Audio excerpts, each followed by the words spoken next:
F test for the test significance. F test for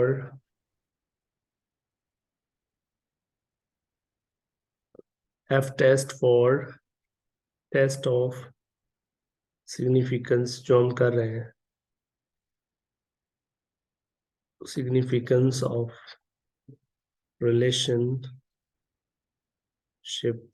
between x and y in, चलें linear regression की बात हो रही है, यू नो इट ऑलरेडी। तो ये किस तरह से कैलकुलेट करेंगे? अच्छा, आपने कल देखी थी एक टी टेस्ट। टी टेस्ट के अंदर हमने टी की वैल्यू कैलकुलेट की थी कि जो कि given by S over S B 1 थी। तो ये जो टी टेस्ट है ना, it is used for the model regression models with one independent variable.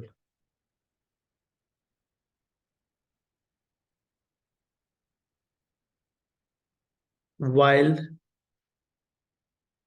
this F test जो है, it will be used, it can be used for one or more independent variables, यानी model के अंदर independent variable जो होते हैं linear regression के अंदर। लेकिन हम जो एफ टेस्ट है ये वन के लिए भी यूज हो रही है, ज्यादा के लिए भी, लेकिन हमें एफ टेस्ट का वो वर्जन चाहिए जो इसके लिए यूज हो, यानी 1 के लिए यूज हो for this, for the one we need. Okay, so अब हम देखते हैं कि किस तरह से एफ टेस्ट को अप्लाई करते हैं हम, और हम significance of test of significance को देखते हैं। Before we define test of significance, we will define some more terms, such as one of the terms is MSR.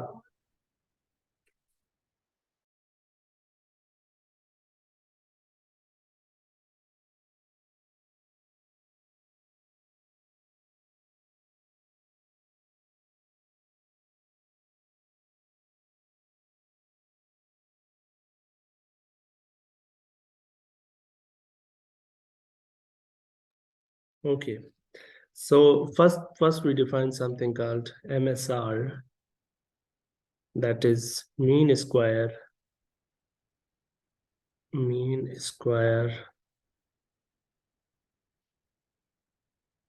due to regression. The next question is how to find this mean square regression. So the mean square regression is given by, ये जो MSR है इसका formula बन जाएगा आपका SSR, ये आपको याद होना चाहिए, sum of squares due to regression था, डिवाइड बाय n-2। ये आपका MSR है, mean square due to regression. ये आपका नीचे यूज होगा आपकी एफ टेस्ट के अंदर। और अच्छा, SSR divide by, sorry I am writing something, okay let me rewrite it. MSR equal to SSR divided by number of independent variables in the model. Number of independent variables and model, regression model of course. तो हमारे case में क्योंकि हमारा जो model है उसके अंदर हमारे पास इंडिपेंडेंट वेरिएबल 1 है, since we have only one independent variable, so we will take n to be 1, यानी नंबर ऑफ इंडिपेंडेंट वेरिएबल, इसको अगर मैं ओके डिनोमिनेटर 1 कर देंगे हम, तो हमारे केस में जो MSR है वो हमारा बेसिकली SSR के बराबर हो जाएगा। और SSR कैसे कैलकुलेट करते हैं ये आपने काम कल देखा था। SSR किसके बराबर होता है? SSR को आप इससे भी कैलकुलेट कर सकते हैं। SSC equal to SST, sorry SST equal to I believe SSE plus SSR, ये हमने कल देखा था। तो इसकी हेल्प से या कहीं से भी ये SSR आप कैलकुलेट करेंगे, SSR कैलकुलेट हो जाएगा तो आपका MSR कैलकुलेट हो जाएगा। And once you know MSR, then you are in a position to define, you know, test statistic. So test statistic हमारे पास जो फॉर F टेस्ट बन जाएगा इस केस में, test statistics, statistic for this F test, वो बन जाएगा equal to F equal to MSR divide by MSE। अब ये MSE जो है ये क्या है? ये हमने कल देखा था शायद, मीन स्क्वायर एरर है। MSE कल हमने कैलकुलेट करके देखा था। और ऊपर वाला MSR है, mean square due to regression है। और ऑफ कोर्स ये MSE कल हमने देखा था, और इस MSE का फार्मूला हमने कल चेक किया था कि वो था बराबर MSE equal to SSE divide by N-2। N क्या है? Number of points in data. ये जिस तरह हमारे पिज्जा वाले एग्जांपल में 10 डेटा पॉइंट्स थे। तो भाई आपके पास अब एफ टेस्ट आ जाएगी वंस यू। अच्छा, वैसे ये वैल्यू अगर डायरेक्टली इसमें पुट भी करते हैं तो आपकी एफ की एक और वैल्यू लाइक बन जाएगी अल्टरनेटिव, जो कि बन जाएगी N-2 into MSR divide by SSE। आप ऐसे भी इसको लिख सकते हैं। SSE चाहे sum of squares due to error, और ये MSR क्या है? Sum of like it's a mean square due to regression. तो अगर ये चीज आप फाइंड कर लेंगे then we are in a position के फिर हम इसको फार्मूलेट कर, like we have done basically what we have you know sort of understood how to calculate F statistic for the F test. So हमारे पास test statistic for the F test वो हमने देखा है ऊपर के किस तरह कैलकुलेट कर सकते हैं। Now what we can do is we can apply hypothesis testing, hypothesis testing with the help of this F test, this F test। हम इस F टेस्ट की हेल्प से जो है वो हाइपोथेसिस टेस्टिंग कर सकते हैं, और फिर उसके हिसाब से हम जो है बता सकते हैं whether we can reject or accept the or do not reject the null hypothesis. So let's start this F test, you know, formally. The F test, the first step is going to be formulation of null and alternative hypothesis. Formulation of null and alternative hypothesis। आपको पहले ही पता है कि ये कैसे जो है वो कैलकुलेट किया जाता है। तो कैसे फाइंड किया जाता है? तो H0 इस केस में होगा β1 equal to 0 and HA is going to be β1 being not equal to 0। This is your hypothesis. So you know that the step 2 is going to be step 2. It is going to be the for this case हम test statistic को भी रख सकते हैं, दूसरे number पर alpha value भी रख सकते हैं। तो चले आप ऐसे समझे, यहाँ पर आप टेस्ट स्टेटिस्टिक रख दें जो कि है F equal to MSR divide by MSE, या जिसको हमने अभी देखा N-2 times MSR divide by SSE। तो इसको आप यूज कर सकते हैं। तो आपके पास जब F वैल्यू आ जाएगी यहाँ से, तो फिर आपके पास जाहिर है अब आपके पास दो रास्ते आ जाते हैं। एक आपके पास है you know P value approach, और दूसरी आपके पास है क्रिटिकल वैल्यू अप्रोच।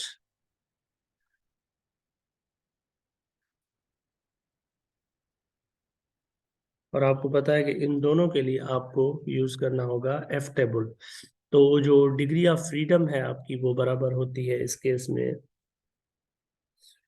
यहाँ पर दो हैं तो एक न्यूमरेटर की, इसको मैं DF1 कहता हूँ, तो जो न्यूमरेटर की डिग्री है वो हमेशा इसमें 1 होगी, और जो डिनोमिनेटर की डिग्री है DF2 वो आपकी होगी N-2 के बराबर। N इज डेटा पॉइंट्स जो कि आप रिग्रेशन के अंदर यूज हो रहे हैं आपके।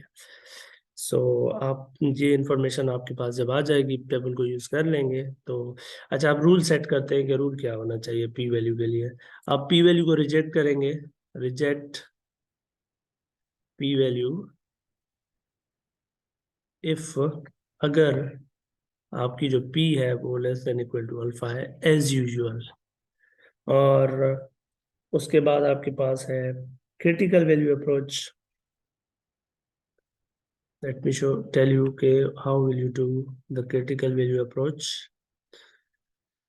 So as expected, reject H naught.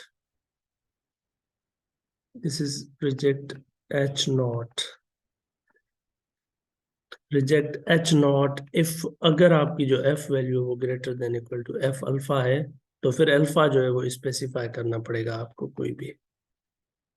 अगर इसको टेस्ट को आप अप्लाई करें तो इसी टेस्ट से आप कंक्लूड कर सकते हैं कि आपको जो है वो एक्सेप्ट करना चाहिए या रिजेक्ट करना चाहिए नल हाइपोथेसिस को। So now what we can do is we can repeat the example of arms pizza. We repeat the example of arms pizza जो कि previous examples से चल रहा है।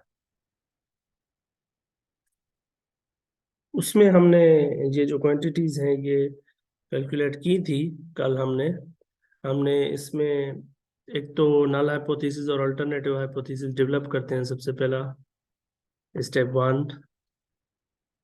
इसमें आपका एच नॉट जो है वो वही as usual as expected beta 1 0, alternative hypothesis beta 1 being not 0। और स्टेप 2 जो है हमारा वो होता है आपके पास F test, F equal to MSR divide by SSE, या इसको N-2 MSR divided by SSE. So I think it's MSE basically, then it is SSE. Okay. Right, fine. So अब हम MSR और SSE की जो पिज्जा वाला example है उसके लिए फाइंड करते हैं। N तो वहां पर 10 डेटा पॉइंट हमने दिए थे। अल्फा की वैल्यू भी कोई स्पेसिफाई करनी पड़ेगी, तो अल्फा की वैल्यू जो है हम वो लेट से 0.01 कर देते हैं, यानी 0.01 सिग्निफिकेंस मतलब 99% कॉन्फिडेंस। तो अब हम दूसरी इंफॉर्मेशन ले आते हैं। हमारे पास जो MSR है वो बराबर है SSR के।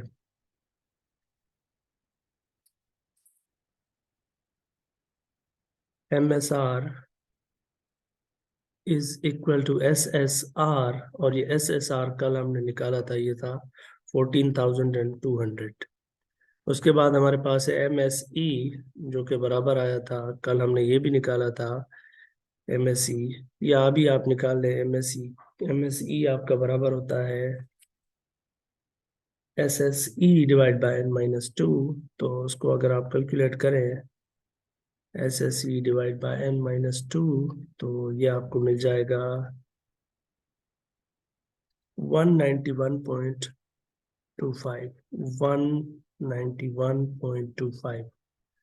ये SSE हमने प्रीवियस वीडियोस के अंदर देखा हुआ है, यानी SSE की वैल्यू मैं आपको बता देता हूँ अभी कल हमने क्या निकाली थी। SSE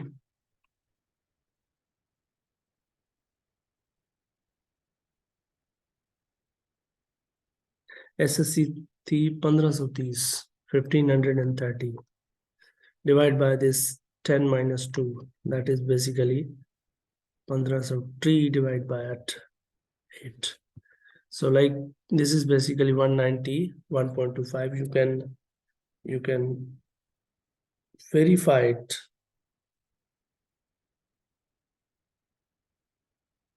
530 divided by 8, it's 191.25. So we are in position to define f. F equal to MSR divided by MSE. This is going to be MSR. MSR is going to be 14,200 divided by 191.25. जल्दी करें, ये calculate करें, जल्दी करें, calculate करें.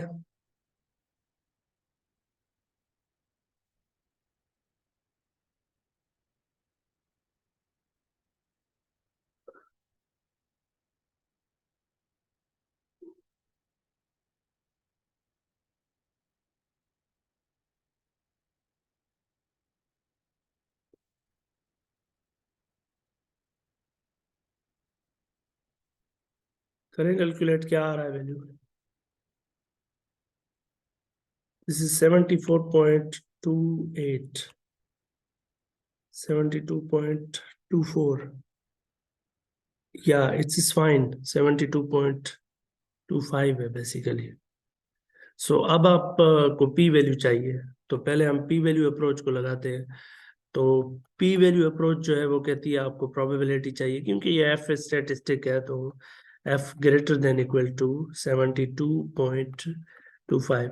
ये आपको value मिल जाएगी थ्रू सॉफ्टवेयर, जो कि आती है 0.000, और whatever this value is less than alpha 0.01. You can check it online through calculator. हमने लास्ट टाइम एक एफ स्टैटिस्टिक कैलकुलेटर में देखा था इसको, तो अभी भी हम चेक कर सकते हैं. Degree of freedom for df1 equal to 1 है, यहाँ पर df2 इक्वल टू n-2 यानी 8 है. तो इसको शायद हम अभी कैलकुलेट कर सकते हैं. F distribution calculator, I think we can find it now, maybe. Okay, let's try here.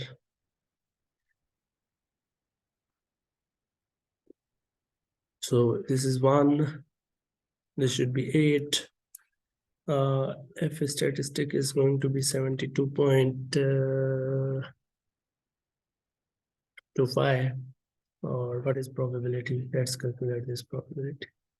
It's like 0.00003. So it's like P equal to 0.303, which is of course less than 0.01 यानी alpha. सो आप कह सकते हैं कि ये जो P value है ये लेस देन अल्फा है, and this implies we reject null hypothesis. यहाँ पर नल हाइपोथेसिस को रिजेक्ट करने का मतलब है कि देयर इज, यानी beta 1 is non zero, so there is significant relationship between x and y. So क्योंकि बीटा 1 जीरो नहीं है, तो इस वजह से आप कह सकते हैं कि x और y के दरमियान कोई रिलेशन एग्जिस्ट करता है. And then we can use critical value approach for the same problem. Critical value approach. You should know that degree of freedom for 1 is 1, degree of freedom for 2 is 8. आपको याद है कि यहाँ पर हमें एक f वैल्यू चाहिए थी, जिसके अपर एरिया जो है वो आपका बराबर है 72.24, like something 25. No, upper value is alpha, यानी 0.01. यानी हमें एक f वैल्यू चाहिए जिसके अपर एरिया में, यानी we need f alpha such that इसके अपर टेल के अंदर जो एरिया है वो 0.01 आ जाए. तो क्या f अल्फा है जिसको हम डिग्री ऑफ फ्रीडम 1 और 8 के अंदर देखें तो ये वैल्यू 0.01 आ जाए. तो f वैल्यू क्या होगी? What is f value? तो चले f वैल्यू को देखते हैं. Let me see, maybe we can find this from table. Otherwise we can do it through online. Okay, online कर लेते हैं।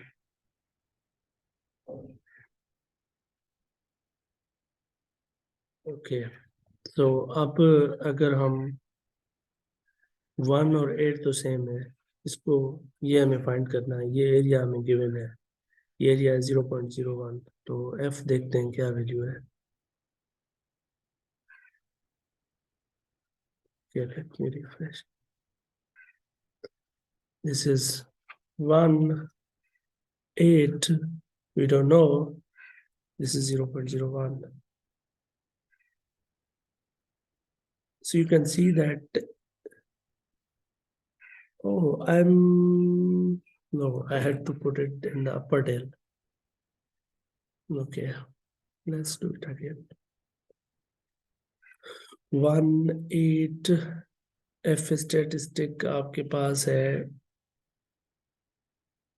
0.0। F statistic आपको फाइंड करना है, ये आपको अपर में चाहिए ना, ये लोअर वाला दे रहा है। I think this should be better option.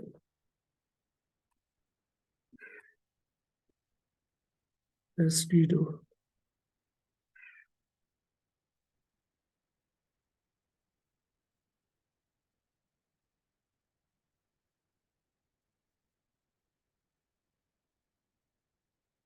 पर का एरिया चाहिए ना, चले दूसरा कैलकुलेटर देखते हैं।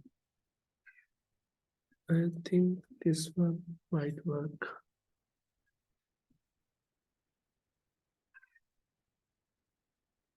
ओके, सो ये हमारे पास 1 है, ये हमारे पास 8 है, ये हमें चाहिए, और अपर एरिया हमारे पास 0.01 है।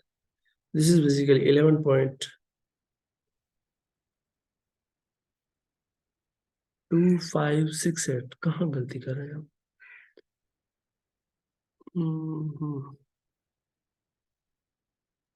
Wait, where are we making mistake? Degree of freedom एक 1 है और दूसरे की 8 हमने रखी हुई है।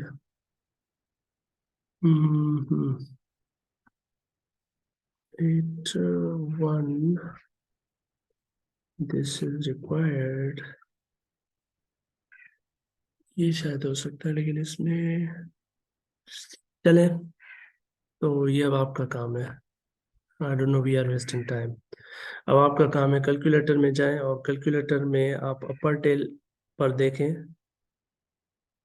अपर टेल में जाएं और अपर टेल के अंदर आप ये probability F greater than equal to F alpha ये 0.01, और डिग्री ऑफ फ्रीडम ये न्यूमरेटर और डिनोमिनेटर की देख लीजिएगा। ये तो जब आप इन degree of freedom, denominator, numerator ये इनपुट देंगे और ये आप एरिया इनपुट देंगे, तो आपको एफ स्टैटिस्टिक कोई ना कोई वैल्यू देगी। तो हमारे पास जो रिजेक्शन रूल था फॉर दिस, कि वो हमारी, हम रिजेक्ट करेंगे अगर एफ की वैल्यू एफ अल्फा से बहुत ज्यादा है। तो आप इसको चेक कीजिएगा। आई थिंक अभी जो थोड़ी देर पहले हमने देखी एफ एफ की वैल्यू बहुत ज्यादा आ रही थी, जो 5000 something, I think this would be the value, लेकिन आप कंफर्म कीजिएगा। और अगर ये आपकी जो एफ अल्फा की वैल्यू है, इससे अगर एफ की value, no sorry that was wrong basically, तो एफ अल्फा पे पहले आप फाइंड करें और फिर देखें कि आपकी जो टेस्ट स्टेटिस्टिक है 72.25, क्या वो इससे बड़ी है या छोटी है। अगर ये ज्यादा है तो आप रिजेक्ट करेंगे, otherwise you will not reject the null hypothesis. तो इसको कर लीजिएगा कैलकुलेटर को यूज करते हुए। I think I hope you can do that. So अगर आप रिजेक्ट कर देते हैं, तो इसका मतलब है कि there is significant relation between beta 1 and beta 2, oh sorry, alpha x and y. If you can reject the null hypothesis, then you can say that there is significant relation between x and y. You can say that x and y are related. So that was all about f test. अब थोड़ा सा एक दो और topic है हमारे पास, उनको हम डिस्कस करते हैं अभी, और वो दोनों टॉपिक में कितने